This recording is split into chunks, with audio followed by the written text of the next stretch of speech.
Hiya naman kayo sa inyong kapwa Pilipino. Binastos pa nila ako. What is the law and what Pakinggan ng proceeds of the illegal drug trade ng Duterte. The law enforcement, the highest law enforcement official being head of PNP. Yeah. Now you're hiding this scoundrel, this fugitive. Okay. So boss, before we start, pag-usapan natin yung recent na speech ni Pangulong Bongbong Marcos dito sa UN General Assemblies na ginanap dito sa New York sa United States of America. Yung mga kritiko ang sinasabi nila na ito lang daw ay isang global PR. Ano po masasabi niyo dyan? PR kasi president is kuan kanang so first sa topic mo na tayo, it's about women gender equality. Fine-focus yun ni president kasi may in a third party approach sinabi niya, women president din tayo. At they are integral part of our society as world leaders and leaders sa present Philippines. At yung sinabi niya, fino-focus niya talaga education. Kasi through education, women will fill up the needs of every nation. Iyon, sinabi niya. Tama po. And I think isa sa mga bagay din na parang siguro sinabi niya dito na maaring tanong din ng karamihan ng mga Pilipino.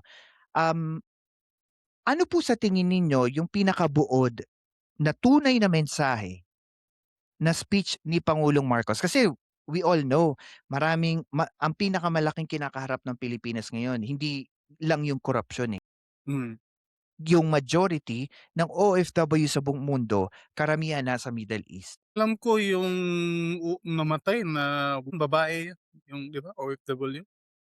Sa I Israel. forgot kung Israel ba yun? Israel. Israel. Kasi ang alam ko, binombahan yung mga US bases ng Oman.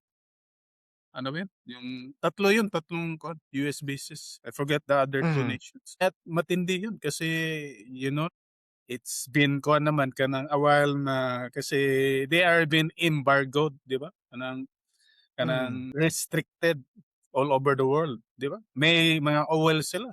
It's about the oil. That's the real truth. Regions Middle East problem. And dahil Israel- dahil po dito sa mga and dahil dito sa mga nangyayaring ito, ano po tingin niyo parang mensahe ng Pangulo? May touch base ba to sa mga OFW or sa mga Pilipino outside Philippines? Oh, syempre kasi all over the world, every nation parang may Pinoy ata, di ba?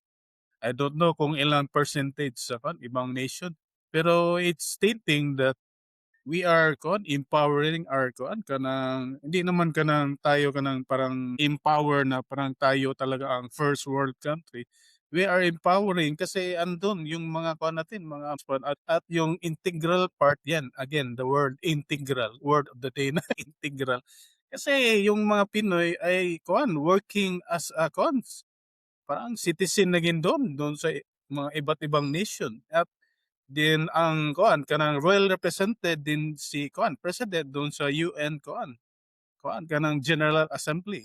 And isa po sa mga kritiko ng Pangulo, sinasabi po nila and this was placed on social media. Sabi nila, sa buong speech daw ng ating Pangulo, hindi daw global leadership ang pinupunto niya sa speech niya. Parang pinupokus niya is yung pwesto ng Pilipinas sa UN Security Council. Ibig sabihin hindi siya nagfo-focus sa mismong problema ng Pilipinas. Ang pinopokus niya yung position niya sa UN. Ano po masasabi niyo diyan? For me, is a diversion tactic din sa mga paninira versus sa present administration. Ang totoong nangyari sa atin, walang pakialam diyan sa UN. Ang andon ang topic about women and gender equality. At focus sa whole nation. Kung ansan yung mga something sinabi nga niya sa mga ibang nation. Tama po. Pero kung tutuusin, boss, kung titignan mo, wala rin namang masama kung ang pinupush niya rin yung pwesto ng Pilipinas sa UN Security Council. Kasi parang minsan naiisip ko rin, advantage din yun sa Pilipinas. Kasi if you're in a position sa UN Security Council, at least meron tayong nakaakibat na maaaring mas matinding suporta sa UN kung ano man ang mangyari sa West Philippine Sea, di ba? Correct.